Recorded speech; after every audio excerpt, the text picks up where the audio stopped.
अधिक लोन मास के कृष्ण पक्ष की एकादशी का नाम परमाय।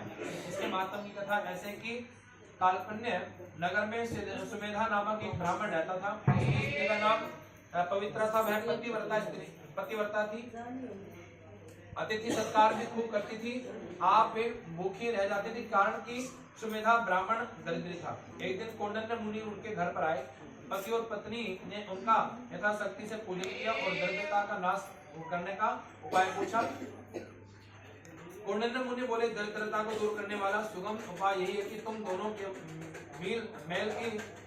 मिल करके लोन के महीने की जो होती है कथा,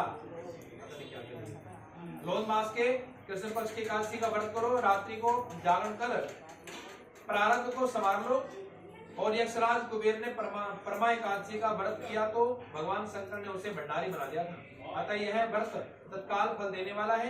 ऐसा कहकर के मुनि चले गए और ब्राह्मणी ने परमा एकादशी का व्रत किया। और प्रातः समय एक राजकुमार घोड़े पर चढ़कर आया तो उनको एक उत्तम गृह रहने को देकर चला गया और ग्राम भी उनके नाम लगाकर चला गया।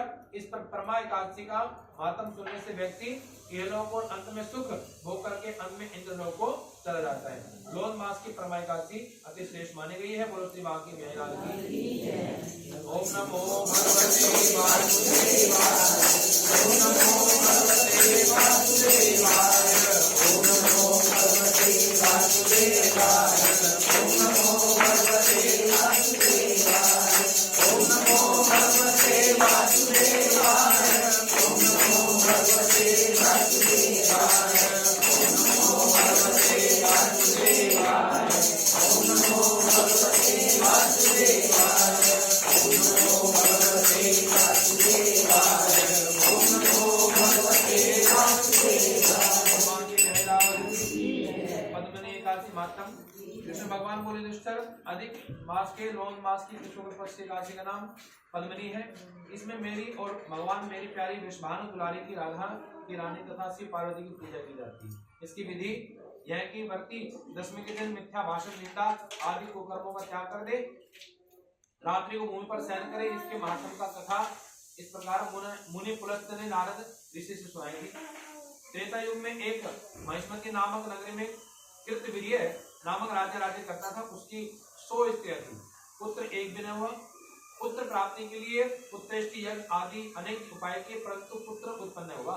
अंत में यही विचार किया कि गंधमादन पर्वत पर जाकर तपस्या करूं। उसकी स्त्री ने कहा कि मैं भी आपके साथ चलूंगी। तब पति और पत्नी दोनों गंधमादन पर्वत पर जाकर 10,000 वर्ष तक तपस्या की परंतु सिद्धि प्राप्त न कर सके। राजा रानी दोनों का मांस सूख गया, शरीर हड्डियों से जर्जर हो गया।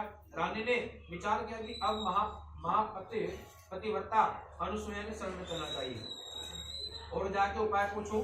ऐसा विचार कर अत्रि मुनि की पत्नी अनुसूया के पास आई। दंडवत पूजन करके कहने लगी, मैं राजा हरिश्चंद्र की पुत्री हूँ। पति के साथ तपस्या करने आई थी परंतु 10,000 वर्ष बीत गए, भगवान रूठ ही रहे, पुत्र एक ने दिया। उनकी प्रसन्नता कोई तो उपाय बतलाइए, इसके करने से हमारा कल्याण हो। अनुसूया ने उत्तर दिया कि अधिक मल मास को जो 3 मास के बाद आता है, जो है 3 साल के बाद, जो है 3 साल के बाद आता है। तो तिथि घटबद होती है ना, एक घट गई बद गई तो इनको मिलाकर के पूरा 1 महीना बन जाता है। तो ये 3 साल के बाद होता है। वो क्या बोलते हैं, उसको बोलते हैं अधिक मास का महीना। तो आता तो उसके शुक्ल पक्ष की एकादशी का विधि पूर्वक व्रत करो। तो ये पहले शुक्ल पक्ष आता है, फिर बाद में उसके जो है कृष्ण पक्ष आता है अधिक मास में। तो व्रत करो तो ऐसा अजय पुत्र मिलेगा जिसको रावण भी विजय न कर सकेगा। अतः रानी ने पद्मनी एकादशी का श्रद्धा से व्रत किया और कीर्तिवीर्य नामक पुत्र को प्राप्त किया। कीर्तिवीर्य महाप्रतापी राजा था। देवता दैत्य सब उसको प्रणाम करते थे। रावण जैसों पर विजय प्राप्त कर उसे अपने जेल में बंद कर दिया था। सूर्य जी ने 88,000 ऋषियों के प्रति यह कथा श्री नैमिषारण्य में सुनाई थी। जैसे अनेक रुई के पर्वत हो और पाप हो और एक पद्मनी एकादशी का व्रत का फल दोनों के बराबर होता है। दोनों एक महान तपस्वी और महान भस्म करने, सब पापों को भस्म करने की शक्ति रखते हैं। यह कथा बताई गई है। बोलो श्री बांके बिहारी लाल की। पूर्णमदा पूर्णमिदम पूर्णात् पूर्णमुदच्यते पूर्णस्य है पूर्णमादाय पूर्णमेवावशिष्यते। बोल बांके बिहारी लाल की। श्री कृष्ण गोविंद हरे मुरारी हे नाथ नारायण वासुदेवा।